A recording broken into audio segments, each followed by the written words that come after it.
Hola Ana, ya estamos en vivo. Perfecto, ya empezamos. Hola Mauricio, great to have you back for our second talk about real estate in Colombia. And this time we will discuss more detailed questions. So if any of you missed our first part with more fundamental questions, we will leave the link down below that you can rewatch our first video. And to everybody who's back with us today, thank you for joining. But for everybody who joined us today, maybe Mauricio, you can start with introducing yourself to the audience. Okay, well, yeah, this is our second part, but for any of you that are watching right now, well, I just want to know that, let you know that I've been in the real estate business for over 25 years in Colombia, and almost 14 years now. I've been helping and assisting foreigners to buy and invest in real estate in Colombia. So I'm glad to be here with Ana and to continue with this chat, basically, that we want to share some other information and other questions about Colombia real estate and investment that are happening now in the market. Perfect. Last time we got a question, so maybe we can just jump into it and start with the question we got last time. And I think it's the best to start right away. So the first question will be: business investment in Colombia continues to rise. Is it and will it be the same case for real estate? Yeah. I mean, the investment and real estate are in hand to hand. Yeah, because when you have, for example, now that for just to mention an example about startups that are starting to have uh, venture capital, they need places, they need some offices to operate because they require personnel and they require infrastructure. So this goes along with the foreign investment. Also in other areas or other industries is for example, if there are also the agricultural or agribusiness industry that are starting to receive foreign investment. You mentioned palm oil, also cannabis is also the type of agro industries that are required land, and some owners of the land can beneficiate of this type of investment.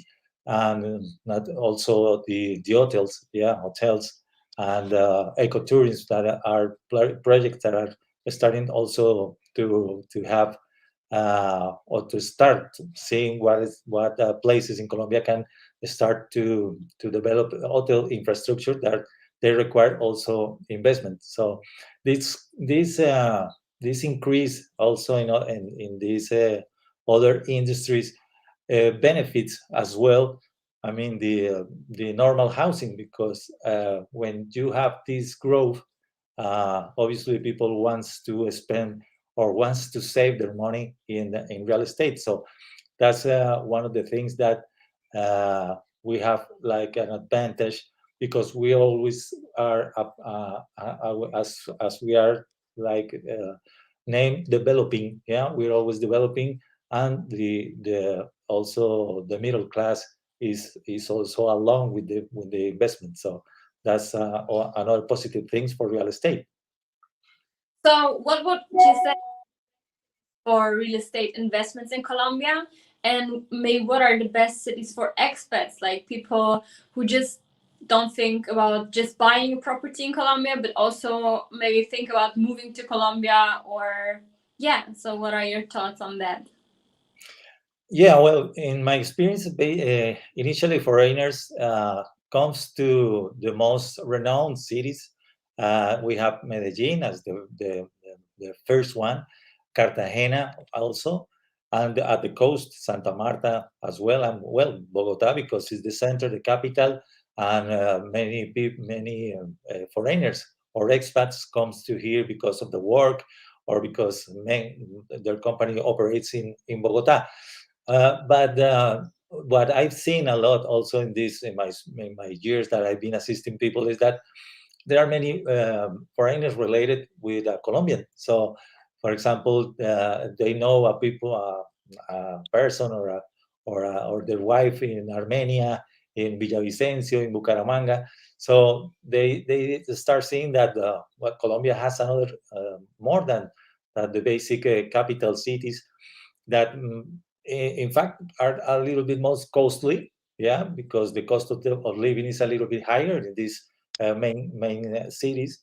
And when they see like middle range cities, they see that they can have a better quality life because their money uh, have a better value, just so to speak. Yeah, they can retire or live here for a fairly amount of money and have the same quality of life that they can have at their home countries. Yeah, that's one of the things that appeals more for foreigners. Saying which is best or which not is depends. Yeah, we have also an advantage that we have a different range of weathers. Yeah, that's one advantage.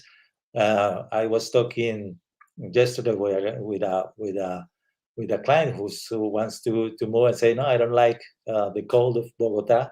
I prefer the spring like weather of Medellin. Some others say, no, I like the a beach style life. So they prefer the coast, and that's the preference. Yeah, or someone likes the mountains, so that they go to the center of the country. These kind of things depends basically on what are the preference. Yeah, and yeah, it's important to, I mean, to have like a research of what are the cost of each or any other cities, and see how what is the best for their interest. Yeah, that's basically what I also told to foreigners. And how easy would it be to travel like within the country? Like for example, if I would buy a property in Bogota, how easy can I go by car or by plane to the coast or to Medellin? Like is it far away, or tell me something about the distances. Well, yeah, this is a common question as well. Yeah, because but people wants to know, and I've seen that most of foreigners likes to travel more by car. Yeah, because they want to know also the I mean, the common life living of rural towns, and see how's the country. We have I mean, we I consider, because I also travel a lot by car. I like it. I did it as a child with my family. I traveled to the coast, to Bogota, to Cucuta, or to the frontier with Venezuela. So I think we have a pretty, I mean, decent infrastructure of a road infrastructure. Yeah, yeah. There's sometimes that you can find that they are fixing the roads, and you can have delays, but at the end, you can also enjoy travel or a trip by road.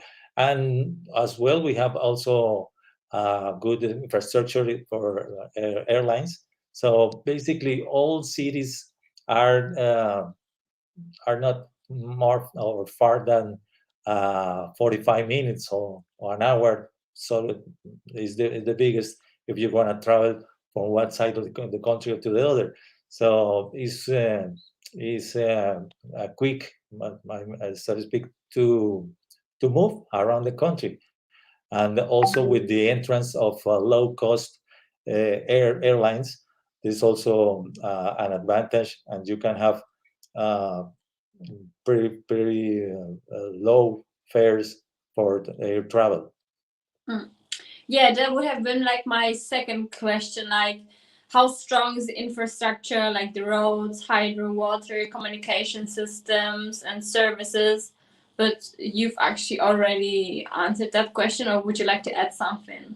Well, no, yeah. If we, I mean, yeah, and that's one of the things that is being like an issue for many years. And most of the investment of the government or the state investment is in improving the roads. If we see that with other countries, unfortunately, we are what, let's say, far behind, because many of all the commercial activity is moved by roads. Yeah, we used to have a railroad, but that was the past century. So and now it's just like a museum. When you go to this for these towns where there used to be a train station, it's just to see the architecture and the kind of thing that they used to have. But yeah, we there are a lot of to do. There are a lot of things to do. I mean, but there is also an opportunity there, because as long as the roads are getting, I mean, bigger, or enhancing the capacity, also the development of rural areas, or farms, and all this land that is also for development is having a better value. So that also one point that you have to bear in mind when you want to develop, for example, a countryside uh, type of development. Yeah, that is now having a very interested. Uh, I mean, I'm getting very popular because people now with the pandemic are seeing that they can live just in the countryside or near the cities, and have a better house, a bigger areas with green, with a backyard, and these kind of things. So that's what the development of infrastructures also brings to the real estate market. And like a completely different question right now, but another question that is really common, like how expensive is it to live in Colombia? Like what is the cost and standard of living in the cities, or like in a smaller town? Like what can people expect when they move there?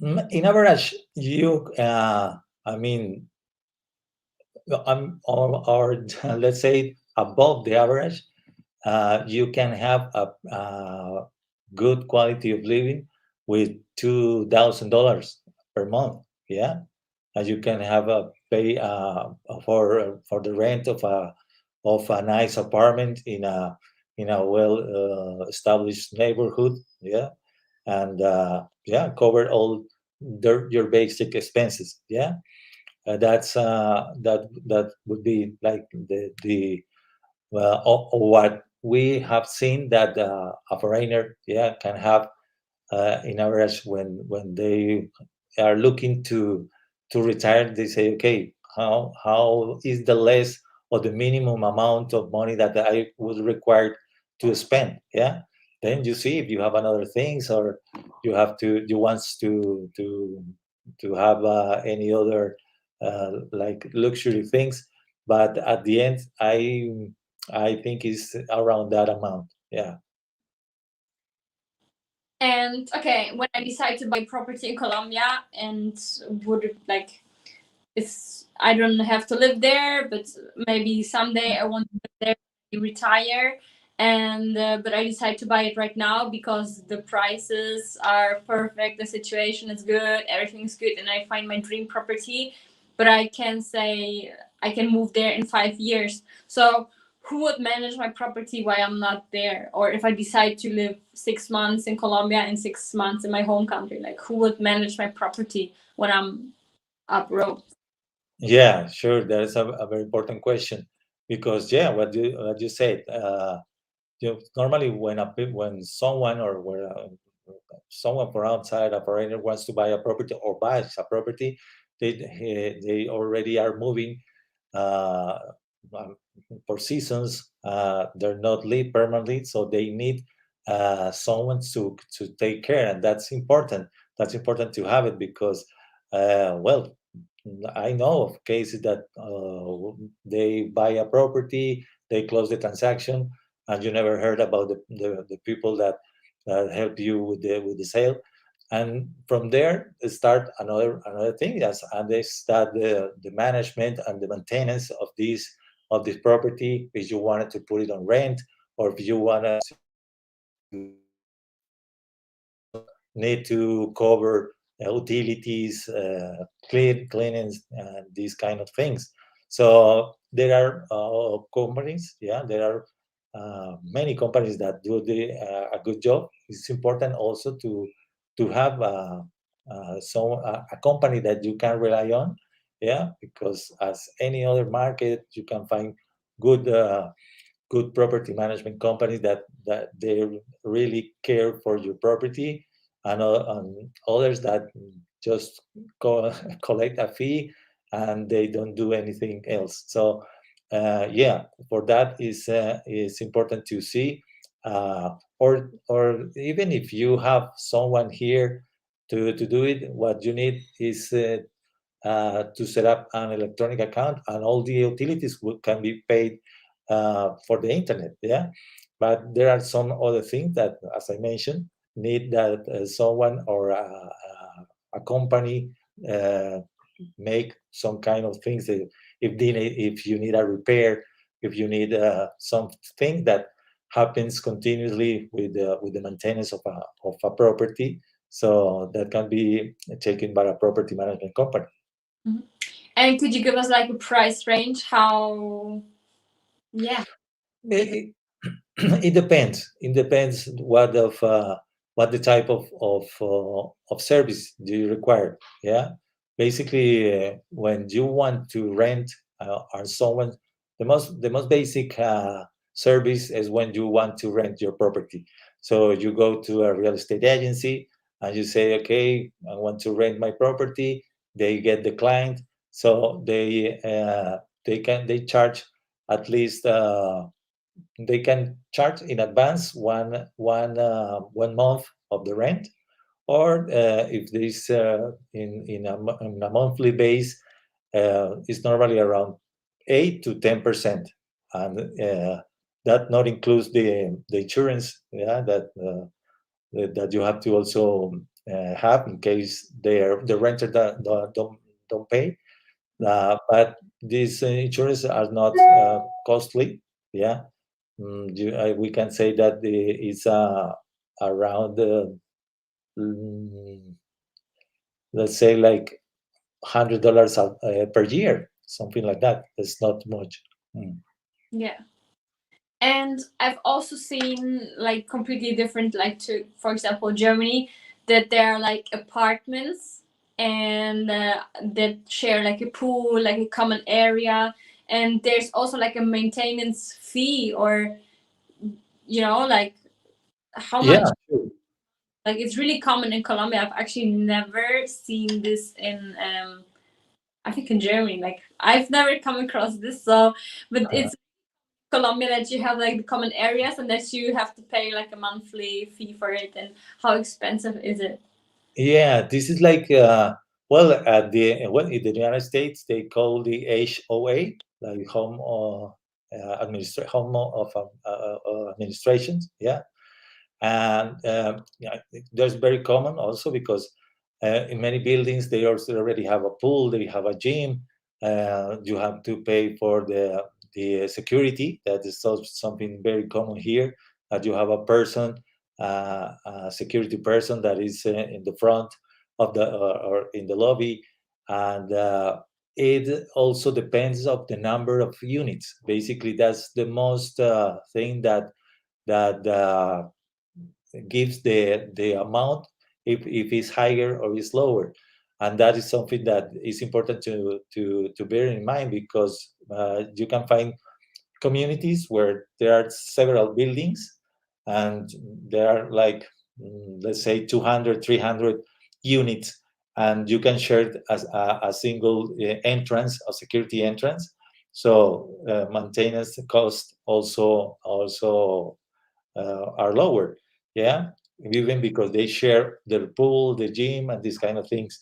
And other buildings, that is the single building with 40, 50 apartments, cost of administration can be a little bit higher.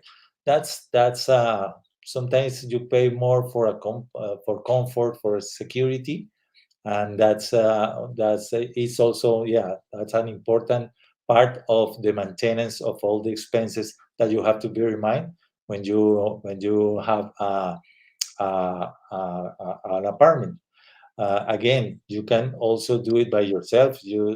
If you are only, I mean, if you want to manage your utility cost and your maintenance, uh, many of the buildings at the communities, they already have a base, because banks also allows to pay or have like payment gateways when you can also pay for this on the internet. So this is all the things that are easy to manage. Yeah. Hmm. Great. So when I've calculated all the costs and I've decided for a property and I want to buy it, and I decide that I just want to live in Colombia for 6 months and I want to rent the other 6 months to some tenants, or when I decide to rent it out at first for 3 years before I move in, how do I find the perfect tenant? You've mentioned one possibility that I can go to agency. Are there any other opportunities to find for my property, or how do you do it in Colombia? Yeah. Yeah. Basically, well, just this the first thing that you can do is go to a real estate agency that many of them has also taken care of this property management area also. Yeah, because they do also the rent, and they take care of all the things that you need in order to have to maintain or to manage your property. They when you wants to rent, you wants to make sure that the one that is gonna have in your apartment is gonna pay on time, and it's also I mean, the type of tenant that you require. Yeah, that's one of the things that you have to express also to the company, because I mean, you if you don't want let's say a single guy or a single girl, because maybe they are gonna do parties in your apartment or these kind of things, or you prefer to have couples, or you prefer that your apartment is occupied for a family. That's where you have I mean, that's the thing that you want to start with. Yeah, knowing what type of tenant do you want, and then start the process. And a real estate agency have like insurance also companies that uh, check that the people that is gonna be or live in your apartment, gonna rent your apartment, have the ability to pay. Normally in Colombia, most company requires at least one or two persons, two people more, that are like the back of the payment. Yeah, so they have to send all the documents that prove that you have the ability to pay, or you have enough, or you earn the enough money to pay a rent. That's basically what you can do.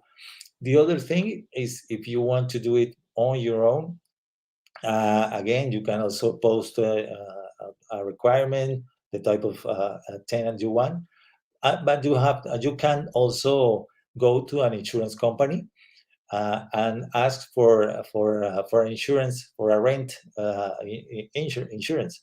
So they also make the same. They analyze the capability or the capacities of the this person. They check their basically their financial information. No, well, that one of the things that you maybe don't uh, I mean, you can't rely what type of people is going to be, but at the end, having a record that they have moved a bank account, that they have a decent financial record, you can rely that it's going to be a person, well, that is the type of tenant that can apply for this type of properties. No, that are basically the two ways that you can go.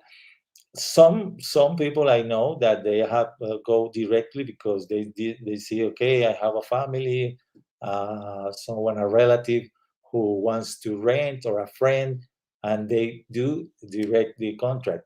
Um, That's another way, but only if you have, and if you know that person.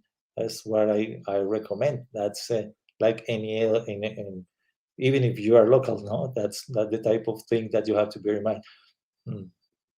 Hmm. And my next question would be, I think it's maybe tough. I don't know if you can answer it, but how will the purchase in Colombia of a property affect my taxation at home? Or like wherever I'm a permanent resident, maybe you can say something to that. Or I don't know if it depends on the country, I think. So, Well, yeah, yes, it's something that I also analyze, or we evaluate when someone wants to buy a property, because we're gonna be their local responsibilities, commitments. But well, for example, all U.S. Uh, citizens are taxable all over the world. Yeah, if they're gonna have a property renting here, they have to see that at the home country they're gonna declare this type of incomes. Yeah, other countries are not require that. Other type of citizen from other countries, that depends also from your origin, no? But in the terms of the of Colombia, also you have to rely or check that, for example, if you are an investor, you want to buy several properties, that you have to see if what type of entity is better here in Colombia, in order to have your pool of investments for example. Yeah, if you're gonna do a long-term project, you have to set up a society here. That's the only thing. What are going to be the implications and these kind of things. So yeah, it's something that is also important to have. But I can say that when that you are only seeing to buy your apartment, your one property, you don't need many of these things. But if you also wants to be like compliance with all the things on your home country, it's important to have this kind of assistance, no? and I think actually to my last questions, and maybe you could say something about like the future development of Colombia, and like when is the perfect time, like that's the ultimate question, like when is the perfect time to purchase real estate in Colombia? Maybe you can give us like a outlook. Yeah, well, the real estate, I think in many of the parts of the world is also cycle, no? It goes like there are times where you have like a peak of high demand, and that's what you're seeing. For example, in some markets in the U.S., even they say, well, because it's the pandemic, we also saw it here. We were having like this stabilization before the pandemic, and then we thought that we're gonna be a little bit down, and we thought it would last more than a year, but surprisingly, things start to rising, and the market start like moving again. So uh, it also depends. That's why I always want to talk with the investor to see what are their perspective, their interest, because yeah, if you can also find periods where the exchange rate also have an important impact. No, if we have a higher difference of exchange rate, is also a benefit. But when these rates also start to adjust, it's also a thing that you have to check. So yeah, it's one of the things that I see is that also not all the markets are the same. Yeah, we say, or well, if when we are or an investor are looking to invest in a country, a new country, they say, okay, the market in Mexico, the market in Brazil, or the market in Colombia. But in Colombia, we also have a smaller market that are particular and that are also interesting, and not what I always say to investors is not to follow like the cheery trend that everybody's buying in Medellin, let's buy in Medellin. Everybody's buying in Cartagena, so let's buy there. There are also parts where you can have a good property at good price, yeah, and have a good deals at anything. There will be always people who have a need of sale. So that's our jobs as consultants, also as a professional real estate agents, to know where are these type of opportunities and offer to our clients. Yeah, I think that's it from my side. Maybe you have like a thought or something from your side that you would like to let the people know, like your thoughts, or yeah, something that you would like to say. No, I think you have covered many of the main question, the main things that you're facing where you're coming to a new country. We also talk a lot about the first video about many other also important things when you have to be in mind when buying or investing in Colombia. That's what I always say, that information is not what all the information you can have, but is the way, or is about how to use it. Yeah, the best is what I always say, and it's one of my my mantras. Yeah, important to know, but the most important is what to do with that information on your benefit. Yeah. Yeah, and maybe we will be back with the third part when I gather some detailed information.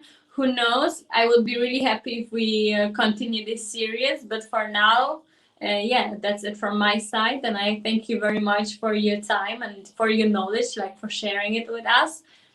Oh, And thank you, Anna. I know that you, for example, are planning to move, and not only in the big cities. So that's many of the things that you're starting to gather information are going to be helpful for many other people that are planning the same. And uh, what I've seen is that there is an influx now, or more people from many parts of the world that are starting to explore countries like us, like Colombia, no, and many others in the world. That one of the things that also I see, that we're starting to be aware more of these like citizens of the world. Yeah, yeah, so yeah, if sometimes I see that there are opportunities in my country, but there are other opportunities in other countries, and that's what we also starting to do. Yeah, we have starting to make a network of people in other countries in order to help them. To leverage also and offer services for people that not only want to stay here, or maybe they stay here for a while, for 5 years, and they want to move to another place. So that's what also we're starting to see, and that's very interesting. No? You are an example of that, for example. yeah. No, no, I know. Like that's, I think that's a really interesting next topic, like what you've just mentioned. Maybe we can think about incorporating this into a third part. And yeah, I hope that we're back soon with another topic. And thank you very much. Thank you, Anna. So yeah, we keep making this live. Um, events in order to help people with more information about the Colombian real estate market. Perfect. Okay, bye.